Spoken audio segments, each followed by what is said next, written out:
อนสมวิวน้ำเด้ออาย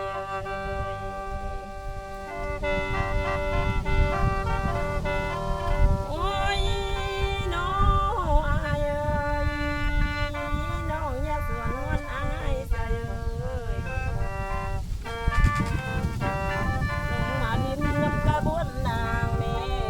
สาวนางลำยังภูมิใจมาห่วมให้มันอายละลาย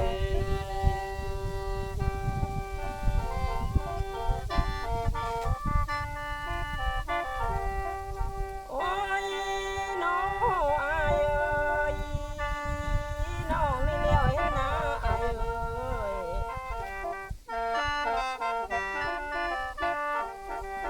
อยากว่าจะทำหาเฮาอาย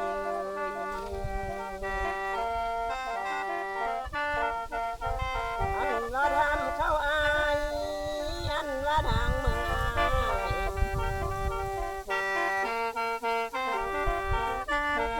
ยังมีป่าดงใหม่ต้นเชียงน้องอยากไปลิ้นล้อนสมอยู่น้ำเด้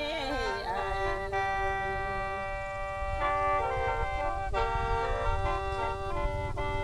โอ้ยน้องอายเอ้ยคนได้มารักษาเว้ย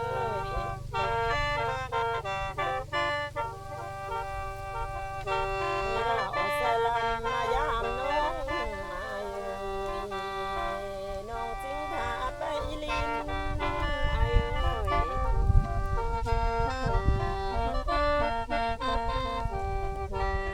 ทางอันว่าผู้เอ่ยบ้านคนแก้วนี่นาน้องจึงพาอายไปเที่ยวแล้วพาเอาอายสิมาลินกินเหล้าให้นำนางเด้ออายเด้อ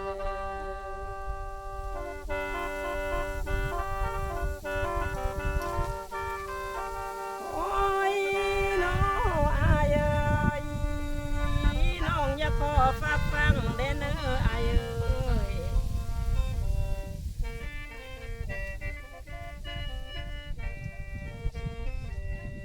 อันให้เราปักสันเลยมาลิ้นนำนางเด้ออายเอ้ย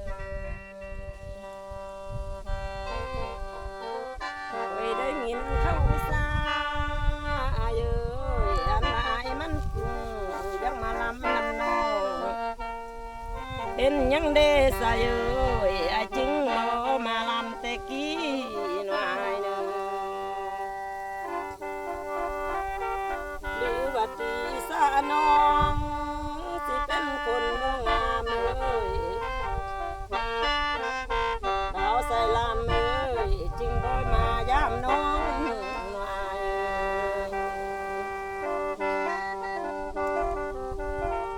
โอ้ยน้องอายเอ้ยให้มายามน้องอายเอ้ย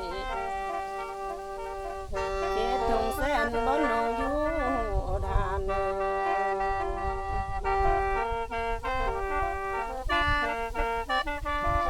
โอ้ยน้องอายเอ้ยน้องมันให้มายามน้องอันข้าโลดเตยสิต้นลาใบเสียดอกเน้ออายเน้ออันให้มายามน้องเงินค่าเหือบ่ให้จ้างมาใส่เอ้ย โอ้ยน้องอายเอ้ยให้มายามน้องใส่เอ้ยน้องจึงพาไปเที่ยวนี่นาอันว่าทางบ้านน้องยังมีป่าดงใหม่ก็เที่ยวดินสมใจได้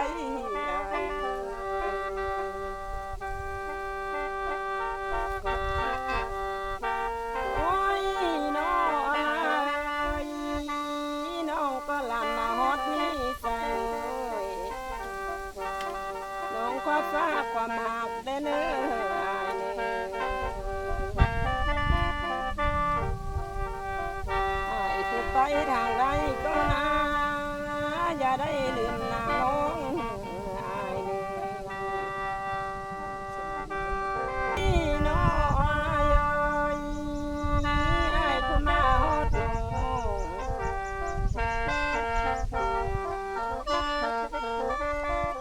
น้องก็เลี้ยวไปนา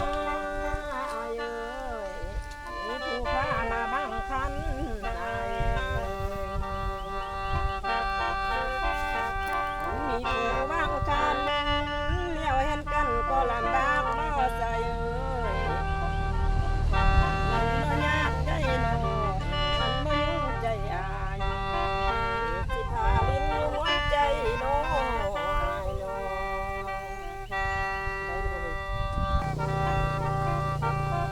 โอ้ยน้องอายน้องยังเมื่อหน้าไม่ใส่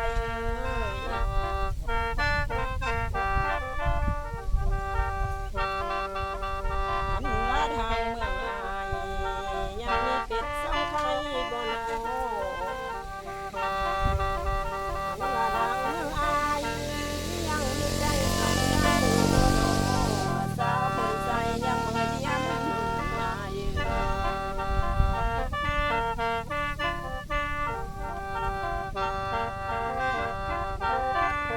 โอ้ยน้องอายน้องนี่เมื่อยามอายใส่เอ้ยส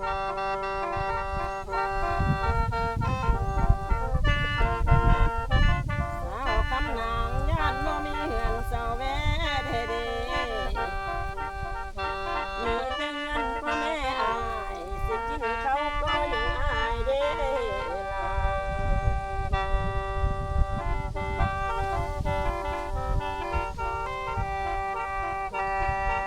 โอ้ยน้องอายน้องมีขีดตัวอายใส่นอนหลับไปฝันเห็นหน้าอายน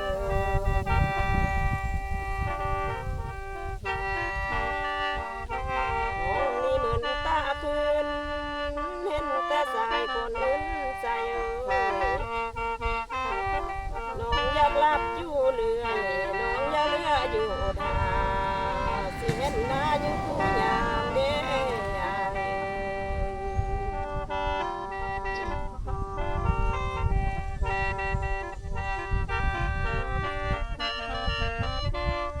โอ้ยน้องอายน้องนี่นา